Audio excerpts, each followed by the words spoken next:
Vamos a hablar de Trotsky y Venezuela.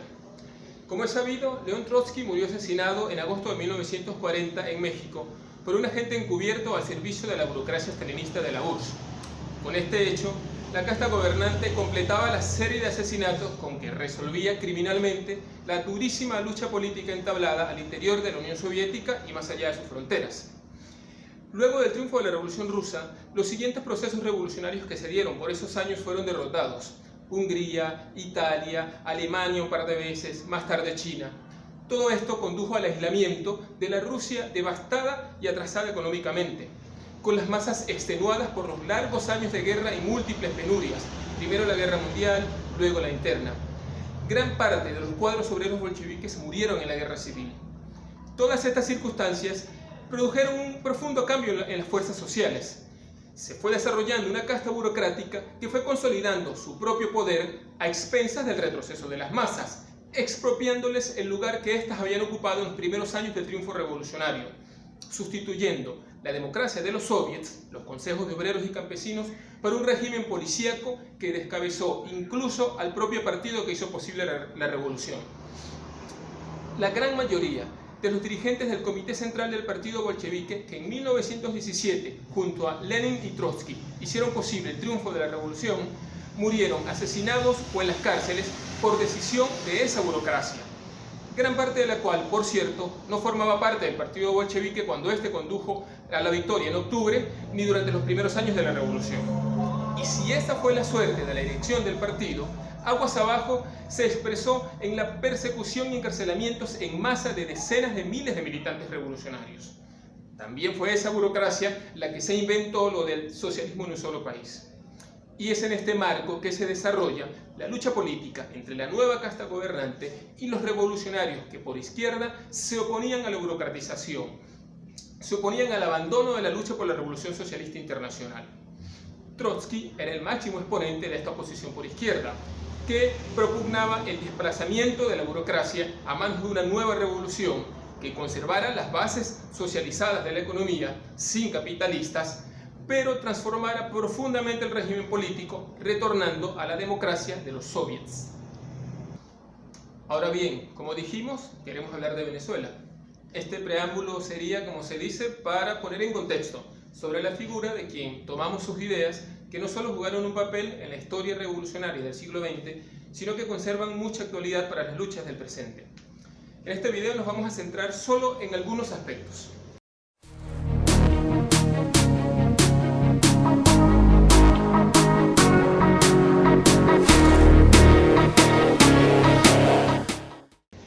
Yendo al grano, ¿pueden las elaboraciones de Trotsky decirnos algo sobre Venezuela en general y el chavismo en particular? Por supuesto que sí, y mucho. El chavismo vino a ser, como lo hemos dicho en numerosas ocasiones, la expresión más reciente de un fenómeno más o menos recurrente en la historia de América Latina, el nacionalismo burgués. Ya sé que estamos acostumbrados a oírlo nombrar como socialismo, pero eso es puro cuento, no tiene nada que ver, ya lo vamos a ver más adelante. Uno de los casos emblemáticos de este tipo de fenómenos fue el régimen del general Lázaro Cárdenas en México entre 1936 y 1940, precedido por el estallido de la Gran Revolución Mexicana en 1910, que aunque frustrada, se mantuvo presente e intermitente durante más de una década, precedido también por un importante ascenso de luchas obreras.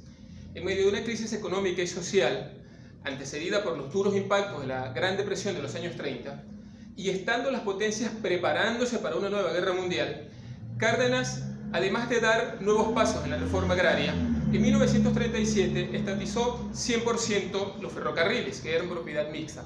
En 1938 expropia las compañías petroleras, hasta entonces en manos de capitales estadounidenses y británicos. Ojo, fijémonos que no se trató de comprarles a precio de mercado las acciones a las transnacionales, pagarles jugosas indemnizaciones, para luego hacer con ellas empresas mixtas, que fue básicamente lo que hizo Chávez acá. No, Cárdenas suprime la sociedad mixta en los ferrocarriles para que sean 100% estatales y en el petróleo nacionaliza toda la industria, sin pagarle a las transnacionales las jugosas indemnizaciones que éstas exigían.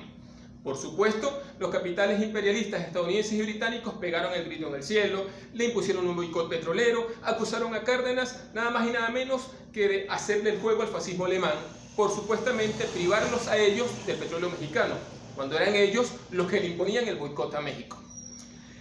En el marco de grandes movilizaciones de obreros y campesinos para apoyar estas medidas del gobierno y rechazar la hostilidad imperialista, los ferrocarriles fueron pasados a una administración obrera, así como se oye, no a manos de burócratas de un ministerio, sino a manos del sindicato. En la industria petrolera se estableció una suerte de cogestión, dándole a los sindicatos importantes espacio en la conducción de la misma. Por supuesto, esto tuvo muchísimos límites. Los ferrocarriles estaban prácticamente en quiebra cuando se los dieron a la administración sindical. El gobierno impidió medidas del sindicato que pudieron haber ayudado a contrarrestar la crisis. La burocracia sindical, a su vez, no expresaba la base de los trabajadores. Al contrario, eran burócratas profundamente autoritarios y antidemocráticos con la base de los trabajadores. Pero es importante mostrar estos hechos para ilustrar algo. Las medidas nacionalistas del chavismo no fueron una novedad en la historia de América Latina. Incluso fueron más tímidas que las de otros gobiernos similares en el siglo XX.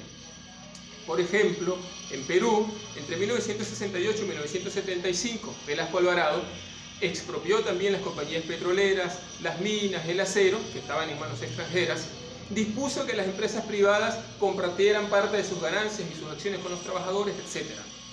Si revisamos la historia del siglo XX latinoamericano, veremos otros casos similares.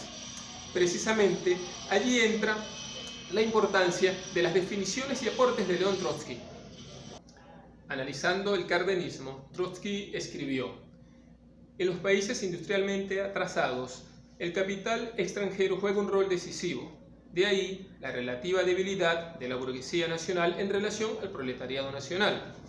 Esto genera, dice, condiciones especiales de poder estatal, puesto que el gobierno oscila entre el capital extranjero y el nacional, así como entre la relativamente débil burguesía nacional y el proletariado. Vamos a detenernos allí. El rol decisivo del capital extranjero en la economía. En México, los capitales imperialistas no solo controlaban el petróleo, sino que tenían presencia mayoritaria en la minería, la industria metalúrgica, las comunicaciones, los bancos, etc. Esto, por supuesto, obstaculiza el desarrollo nacional, porque las ganancias y el conjunto de los recursos de la economía no están al servicio del país, sino al servicio de los capitales extranjeros. Esta era más o menos la misma realidad en el resto de América Latina, y hoy, pasado casi un siglo, no deja de ser muy diferente, aunque con nuevos actores. Entonces, el Estado oscila entre el poderoso capital extranjero, con presencia en el país, y el relativo poder de la burguesía nacional, pero también entre esa burguesía y el proletariado. Esto, dice Trotsky, le asigna al gobierno un carácter bonapartista sui generis, de índole particular. Bonapartismo.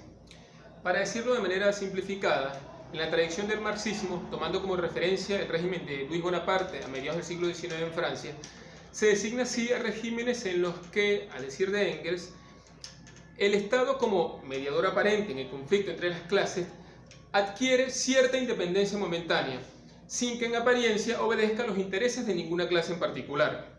Se articula alrededor de regímenes fuertes que hacen a un lado ciertos mecanismos de negociación y consenso en función del poder discrecional de un líder, por lo general proveniente de los estamentos militares o apoyados en estos. En los bonapartismos, la clase económicamente dominante pierde el control directo sobre el régimen político, aunque éste continúe sirviendo a su manera a esos intereses de clase. Entonces, dice Trotsky que en casos de los países como América Latina, los bonapartismos adquieren un carácter sui generis particular. ¿Por qué? Por la presencia decisiva de los capitales imperialistas en la vida nacional. El régimen político entonces, como en el bonapartismo clásico, se eleva, por así decirlo, por encima de las clases sociales, pero puede gobernar, o bien convirtiéndose en instrumento del capital extranjero y sometiendo al proletariado con las cadenas de una dictadura policial, o maniobrando con el proletariado, llegando incluso a hacerle concesiones, ganando así el régimen la posibilidad de disponer de cierta libertad de acción con relación a los capitalistas extranjeros. En la variante de los bonapartismos sui generis, que someten al proletariado con mano de hierro al servicio del capital extranjero, tenemos las clásicas dictaduras militares latinoamericanas. En nuestro país, el régimen de Pérez Jiménez tuvo bastante de estas características. El cardenismo, sin embargo, era la otra variante, era Trotsky, que corresponde al periodo en que la burguesía nacional busca obtener un poco más de independencia frente a los capitales imperialistas. Así, está obligada a coquetear con los obreros, con los campesinos, y entonces tenemos al hombre fuerte del país orientado hacia la izquierda, como sucede ahora en México.